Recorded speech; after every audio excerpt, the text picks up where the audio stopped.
Welcome back to Rink Rap here on Forever Blue Shirts. I am Jim Cerny, and I am really, really pleased to be joined by the president of hockey operations with the Calgary Flames, and certainly one of the great Rangers, great alumni, Don Maloney. Don, thanks for a few minutes today.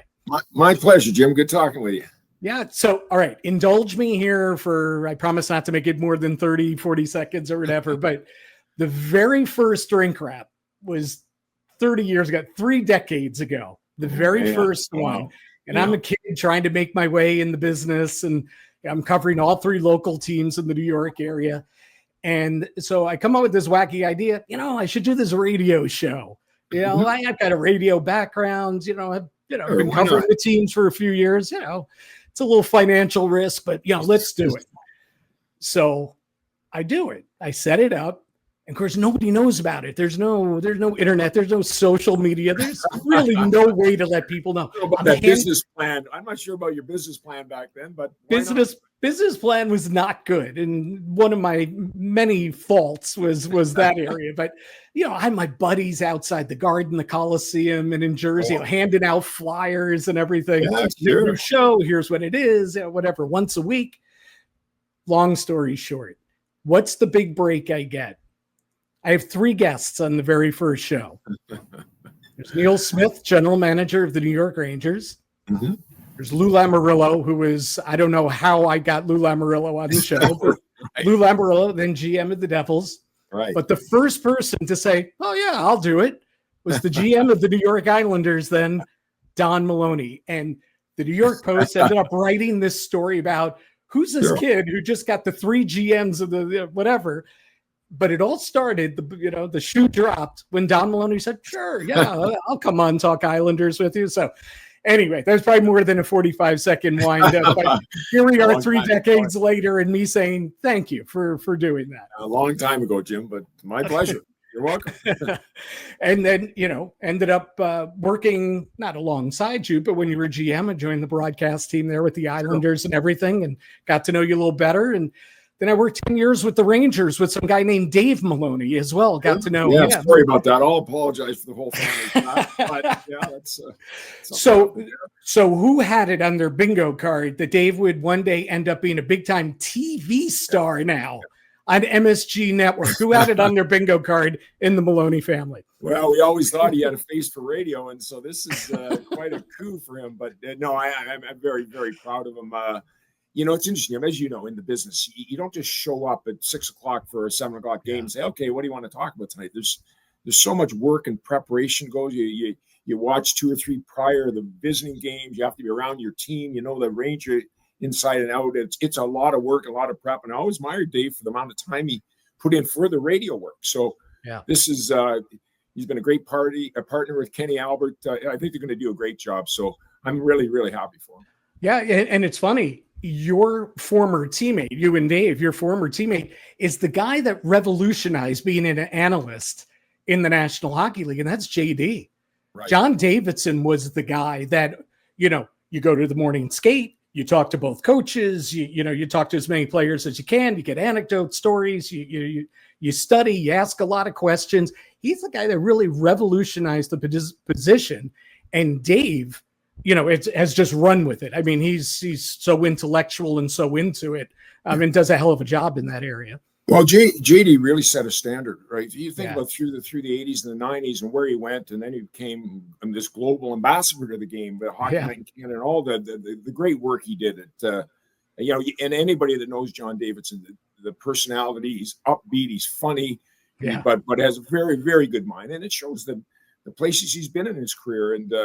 The stops along the way, president of this team, president of the Rangers for a while. Like, he's really, really a well-liked, easy person to listen to. And he made it simple. Even for us players, he made it simple to understand what was going on in the ice. So Dave had a good model to follow, and he's done really well in his own right.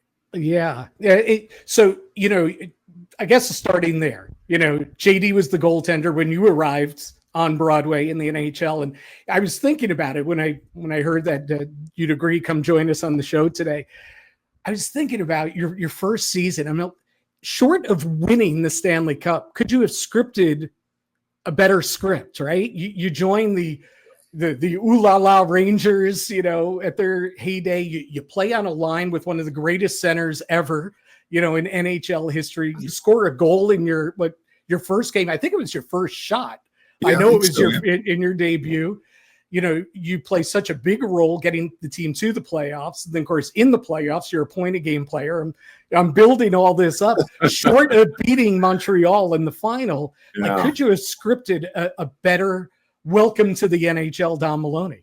Yeah, it was, knowing I was coming on today, I was thinking back to the start of my the career in New York and how it all went. And the funny story, the very first time I went down to New York, I got assigned out of training camp to go to New Haven, which I was happy to do. Went down there and I broke my thumb in a fight in the last preseason game of all things. So I had to come down, jump on a couple of weeks. I had to come down to get a check 2 or 3 weeks later. So I jumped on a train in New Haven, arrived at Penn Station, got out of the train, got upstairs, jumped in a cab. Can you take me to Madison Square Garden? The guy looked at me like, "Hey, buddy, come on. This is New York. Get the hell out. You're here." And so that was my debut coming into the Garden. But no, it was a magic. I think back now, Jim, and I'm 66 now. I was 20 then. And we were so close. I'm sure every Ranger fan that was around and alive and watching the team then, we go up a game, 1-0 in the finals. We go up 2-0 in game 2, and we just didn't close it out.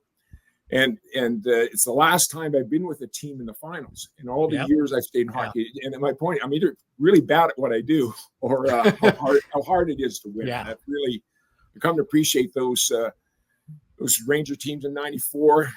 How close the Rangers were. And I've always stayed Rangers in my roots with Dave there. And as much as I've worked for some other teams along the way, I'm still a fan at heart. And they've had some great seasons of late, but that year everything kind of came together for me. So when I got recalled back up in February, Phil Esposito was there and he was kind of searching for a line, and Donnie Murdoch came back from stay and a little bit of rest for 40 games, and we just clicked. We all sort of clicked together and had a magical run. If you think about how that was really the pinnacle of my career as a 20-year, and I'll never forget at the end of that 5 games, I was so exhausted, and I was just like, you know what? Okay, we'll just win it next year. It was automatic in my mind. We're winning it next year. It's not even going to be close. And then things happened, changes made, and we had some good runs in the 80s. Of course, the Islanders were the powerhouse in the early 80s through the 80s, quite frankly. I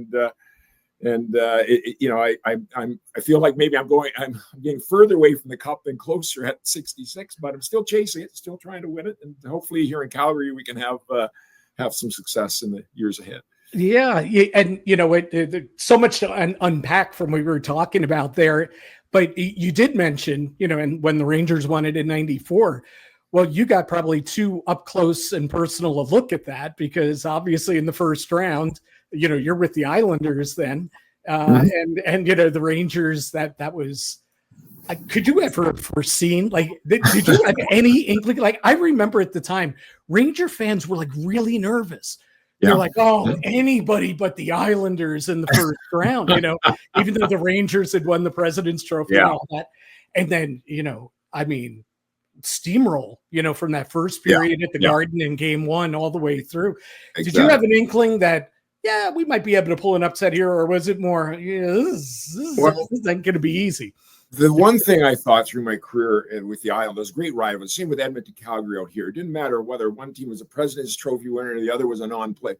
Once you get in that rink against the two teams, it's all bets are off. So I remember going in with the Isles thinking, we can beat this team. They're good.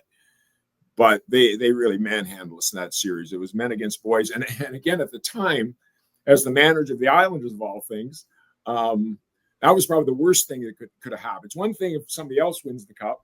Right. And it's one thing when the Rangers won the cup for the Islanders and Islanders fans, and really they're all New York fans. New York's the best fans in the world.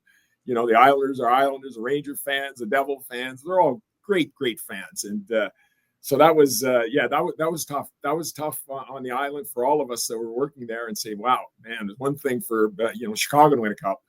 But when the Rangers won it, it was like, okay, who's in charge of this mess? And it was like, Maloney, ex-Ranger, what are you doing here? And so my stay ended fairly shortly after that. They told me to leave the island and never return. So it was, but they had some great teams, and the Rangers teams had obviously some great teams over the last 20 or 30 years. So, yeah, and, and the crazy thing too was that just the spring before, the Islanders had all the attention, in New York, and certainly captured the attention of everyone in the NHL, but certainly in New York, Rangers missed out on the playoffs that year, complete collapse, especially as the year went on. And you guys just get on that magical run, Healy playing out of his head, David Volek, sure. Game 7 overtime, Pierre Turgeon, all of it. Yeah, the Dale Hunter hit, right? Dale Hunter hit, if not for the Dale Hunter hit. And some people will say, if not for Dennis Potvin on Ulf Nielsen in 79, like Don Maloney may be a couple hits away from a couple Stanley Cup rings, right? Yeah, it was a really, that was my first year as the manager of the Islanders, and Bill Torrey, who was renowned, obviously, and built those great Islander teams. Al Arbour were still there, and we really did have a terrific season, and ran into the semifinals, and had a great. Unfortunately, it's like anything else, you get close. You have a certain window to win, and if you don't win, sometimes it takes you forever to get back there. But that was we ran into that Ranger team, and you give Neil Smith a lot of credit. He had. I don't think he gets enough credit, quite frankly, for putting that Ranger team together and the deals he made, to win a cup anywhere is tough. In New York with the demands and it's as hard as any job, I think, in the league. So I really give Neil a lot of credit. He probably doesn't. I know he ended up leaving and tried his hand at something else, but that team was legitimate good. They had leadership, goaltending. You think of the players on the Ranger team in '94. They were the best. Yep, and they were. And Neil, I can't say enough good things about him as a person, and and the job he did that year, and the preceding years building that whole team. You got the opportunity, and you've had this incredible journey as an executive. When you think about it, you got to work with a legend in Bill Torrey. You worked under him and then ended up replacing him. And if I remember correctly, you were the youngest GM in the league at the time. Right. So you had that opportunity to learn from him. Then after you left the Islanders, you came to the Rangers, and you worked with the only GM that's won a Stanley Cup there in 84 years, right? 85 years now, in Neil. And then after Neil was let go, you got to work alongside another legend in Glen Sather. I mean, can you speak to that opportunity, what it's been like, to have that opportunity, and maybe some of the bigger lessons that you've kind of learned from each of those men that you worked with? Sure. It was, again, I think back to just your career, how your career goes. At the end of my career, I was playing with the Islanders, and I knew at the time I got the Islanders, I was really just kind of a bit player at that point. And when early in my career in New York, I could probably have an influence on the game a little bit more. But by that time, but I seemed to hit it off with Bill and Al Arbour, and so I played 1 year. And then after that first year, they talked to me about do I want to keep playing, or did I want to learn the business? I still wanted to play, but the contract I signed with them says, listen, if I'm not helping the team, then let's I think it's enough, and let's go into some part of the business. So I ended up by January, February, what the heck it was, I hung up the skates, but the rest of that year ended up in the morning. I'd go into Al Arbour's office with the coaches and do some assistant coaches to work out, warm up the guys before practice, do some scouting. In the afternoon, I'd go into Bill Torrey's office, and it was such a different world back then. There was just Bill Torrey as president manager. They had an assistant manager lived out in Saskatoon. There was, one woman in the office, and it was just a small business back then.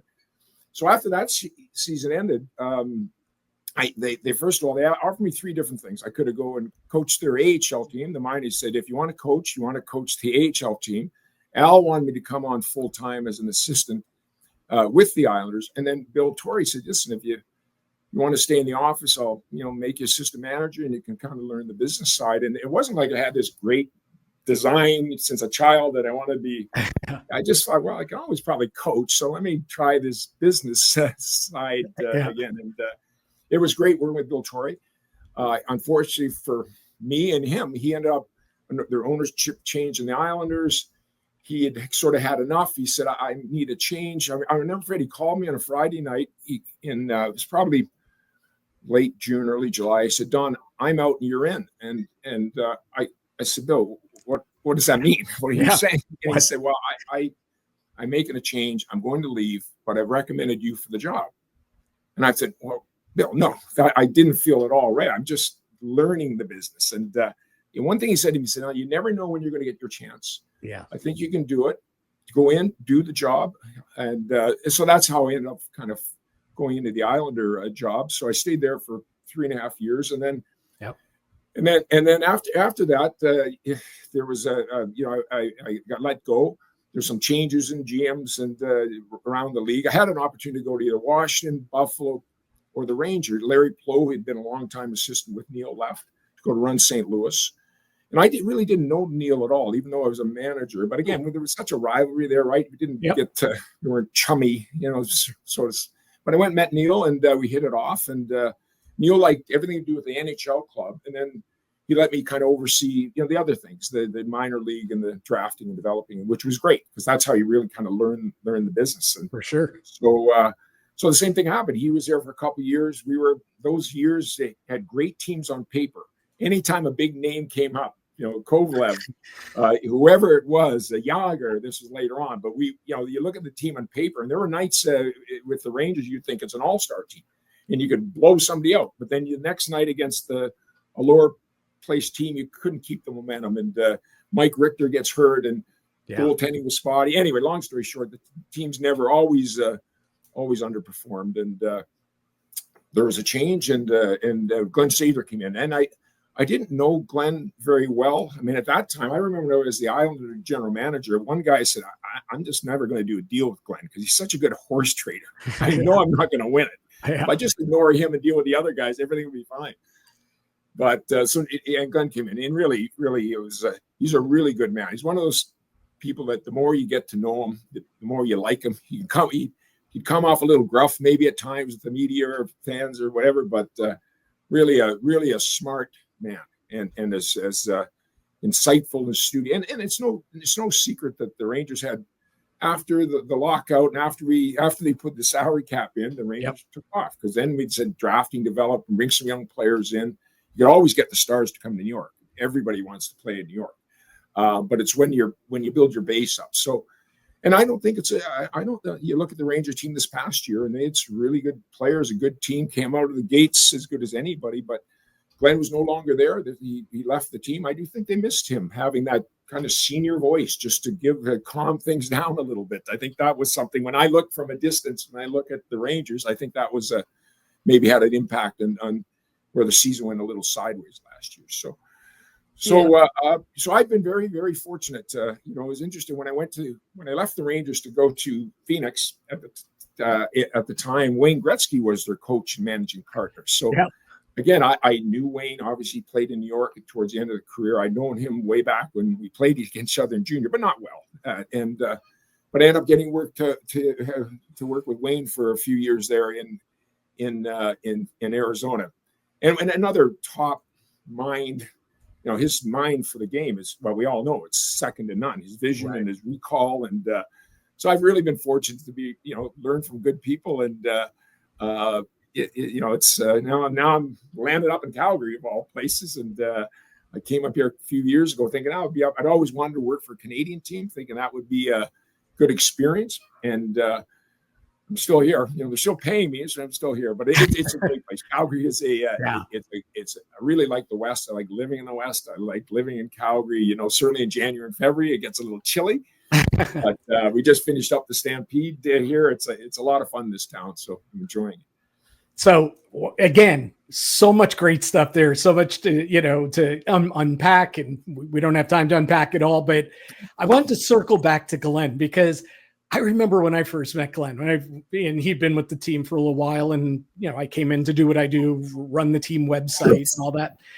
And they kind of it's like church and state. There's like a little bit of separation, even though you're embedded with what I did. You're embedded with the team, the players, the coaches, you travel together and everything. But Glen was Glen, that's Glen Sather, Mhm. And I found out first of all, what an incredible storyteller. He might be second to none of all the hockey people I've met. But what, like, I'm not even putting it in the right terms by saying, what a good dude. Like when we could just chat and talk hockey and he'd tell stories. And I remember we were flying to Prague to start the 2011-12 season. Sure. And nobody was awake. Everybody was sound asleep. And for some reason I had woken up or whatever. I'm just sitting there. Who plops down with the unlit cigar in his mouth? It's probably 4 a.m. or whatever. How you doing, kid? Right. You ever been to Prague? Let me tell you a story how we snuck so-and-so into the country. We were sitting in this freezing car. It's the middle of the winter, and we literally snuck them over the border. So I forget who it was. It was somebody back in the Edmonton days. Sure, of course. And I'm like, he eventually got up, continued walking around or whatever. And I was thinking, I'm like, I don't know, whatever it is they pay me, this isn't too bad, right? Yeah. Yeah. It's interesting, Jim, like it really was his strength and his charm, because he could sit down with anybody, whether it's the guy that cleans the windows and have a conversation and talk to him, or whether it's the president of a company, or he just had such a way of confidence to himself, and not in a, but not in an overt way. He was just very, very, probably enjoyed the conversation with you as much as he would with an owner or a president of the league or something like that, because he that was his personality. And he was really good for the team, because obviously his relationship with Mr. Dolan was excellent, and they really connected well. And I know some people look at Mr. Dolan as an owner and they think, oh, this is whatever. But I thought at the time, I think he's one of the best owners, because they spend their money, they'll do whatever it takes to win. Yeah. And it's the same with our ownership here. They're willing to invest in the team and whatever it needs to give the players the best chance to win. But you expect results, and I get it. When you don't get the result, then there's things happen. But I do really like Glen. I like him as a man and a person. Obviously, 5 Stanley Cups in Edmonton, and some great runs. Really, when his time in New York, they hit the finals. They've had good teams, and this shows you how difficult it is to push it over the line. Championship. Yeah, I was curious. We talked about the executives you worked with. Coaches you played for. Again, there are some gems in there. A couple of the most famous coaches ever in Freddie Shero and Herb Brooks, Craig Patrick, Ted Sather. I mean, all these different guys you played for. Who'd you enjoy playing for the most? Doesn't mean maybe he was your favorite guy, but who did you enjoy? Was there a system or a way they communicated with you that stood out more than anybody else? Well, Herb Brooks for me, which is ironic because I wasn't a great skater per se. I mean, he was so revolutionary in his approach to the game. Yeah. For some reason, we hit it off. And the irony is that Dave, my brother, who was the captain of the team, they had a little harder relationship because, Herb used to play a lot of these sort of mind games and get in a meeting with all the players and said, anybody got a problem here? Anybody got a problem with me? And, 3/4 of the room probably did. But, of course, Dave is the captain, raise his hand, and I'm telling Dave, put your hand down. What are you doing? Shut up. So, anyway, but Herb was a really ahead of his game, and how he ahead of the time, how he thought the game, how you practice, how you take care of yourself. But there's some brilliant coaches. I had the opportunity to work with Al Arbour.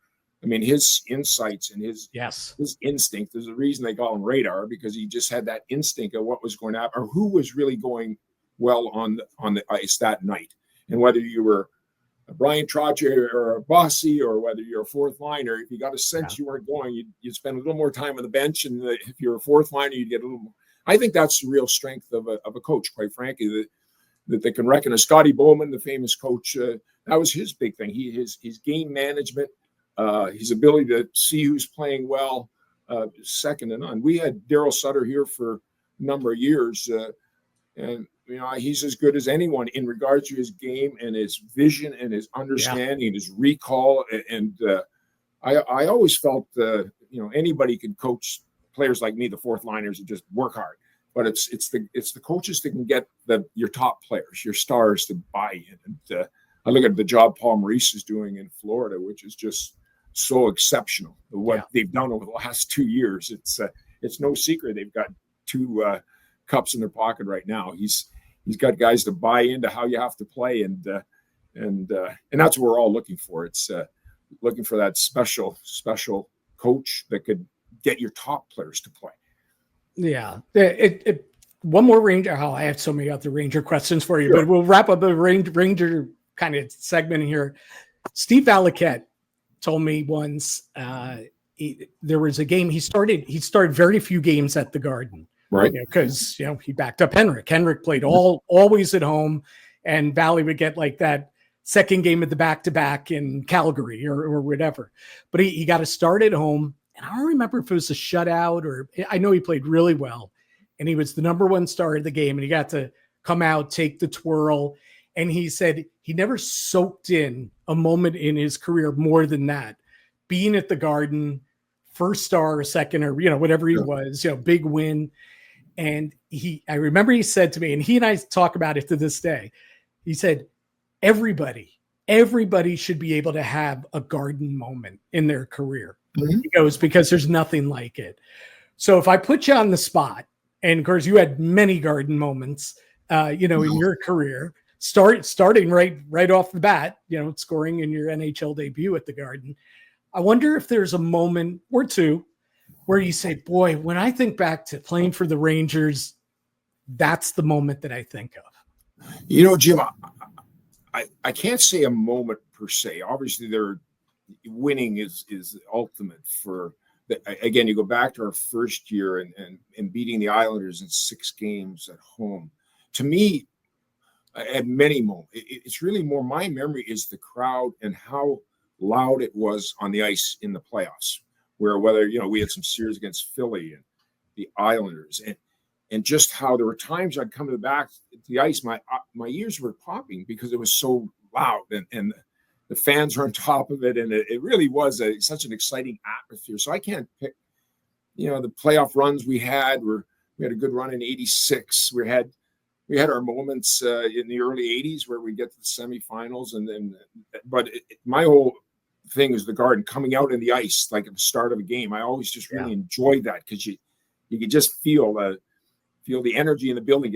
When we had good teams and they were ready to go and they're behind you, so that would be more my memory of it. To be honest, there were some individual games, maybe you got a few goals or whatever, but when I think back to the Ranger, it was really just more the whole aura of the building and the crowd and how much they were into it, and that everybody should experience that. It's a neat place. It happens in a lot of places now, but to do it in New York, it's pretty special.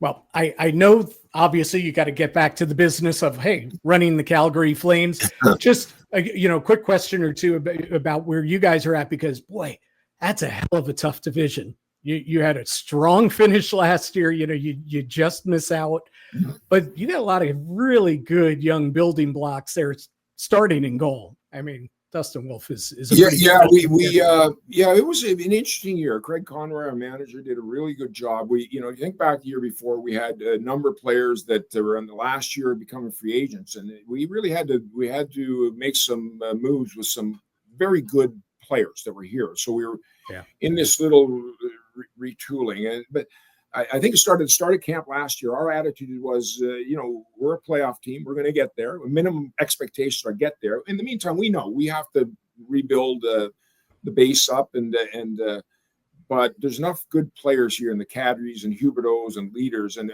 I thought we had, we have a really good core. New coach did really well. Ryan Husker is our head coach. Terrific job, him and his staff. But you hit on it. Dustin Wolf shows up, and he's a really good goalie. And it was interesting, Jim. The year before, he played some games. Yep. He's dominated the American League, dominated junior level. But until you get there and you do it, game in and game out, it's still a question. So he started to stop the puck, and as we all know, when your goalie stops the puck, it takes care of a lot of mistakes. So we really did have a good. So we had a good season, good run. Missed the playoffs by a point, 96 points. If you asked me prior to the season, if you get 96, will you make the playoffs? And I said, absolutely. I thought 95 was the line of demarcation, but we didn't. And now you start again. And that's the challenge for us. We, every team has challenges, but we've got a good group here, a good core group. We like our group. We tried to do a few things in free agency, didn't quite go our way, but we just want to stay. We're staying disciplined rather than chase something or overspend here. We just realized, you know what, we got to keep our flexibility. One thing when the cap came in, I remember back sitting out with the Nick executives, and one of the things they always say in the cap world, if you can keep flexibility. Yeah. It was always the thing that stuck with me. This is way back in the 2000s, whatever, and for us here now, we've got a ton of cap room. We have a ton of flexibility. It's with the cap going up, everybody's got cap room now. So it's an interesting time for us. We all like the young players, and everybody knows. Everybody loves the rookies and the young players, but it takes time for them to become key people on your team. It's rare that a Ryan Leach shows up and all of a sudden he's a leader at the first time he gets on the ice. And so we still have to build our core up, but we approach this season that we're going to be a playoff team, and once we get there, we'll take our chances with anybody. That's sort of the way we're approaching it. How much before training camp starts would you like to get the Rasmus Andersson situation resolved one way or the other? Well, hey, Rasmus is a good player for us, and we're in no hurry to anything. He's one of our core guys and our leaders, and it'll play itself out the way it's supposed to play. Everybody says, well, you should trade him at the draft and get draft picks. Well, draft picks aren't helping us in October, November. Rasmus will help us. So when we get a deal, if there is a deal, if we can't get him extended, then we'll have to look at other options. But right now, he's a Flame. He's an important guy for us. He's grown up in the organization, and he'll be important to us to help us next season. Yeah, he's an intriguing guy because he's a heck of a player, a type player. You know, as you said, comes up through the organization. Love to keep him, I would assume. But the flip side is, boy, you probably could get a haul for a right shot defenseman who's pretty affordable when you look comparatively. Even heading into free agency. Yeah, it's interesting, Jim, because it's a lot of it's timing too. Say, okay, you trade him out in the summer. Well, who's going to play defense for you? Everybody think, well, just but the good players, there's always a market for him. Whether it's we're hopeful he's with us for a long time. The things have to play out here. Things can change in a hurry, and this is a good place to play. We've got a new building coming next door. It'll be here in 2 years, which is going to be state of the art, which the end of the week, we hope, and that's really going to help us not only attract but retain our players as well. It's everybody wants to win. They want a chance to win. They want to get paid.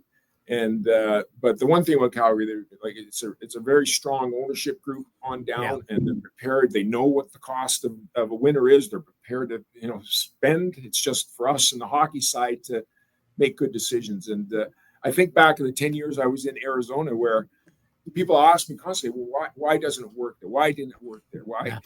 Yeah. I think the biggest thing, and I was part of, is not winning enough. To be honest with you, you have to win. You don't have to win a cup, but you have to get to the playoffs. You got to maybe win a round or two once in a while to give fans hope. And there wasn't enough done in Arizona, and consequently, they're in Utah. And I can see Arizona getting another team. There's a great hockey base there, but you got to have a good product. And people forget, Florida Panthers weren't winning every year. For quite a stretch. That building was, let's be honest, that building was half empty.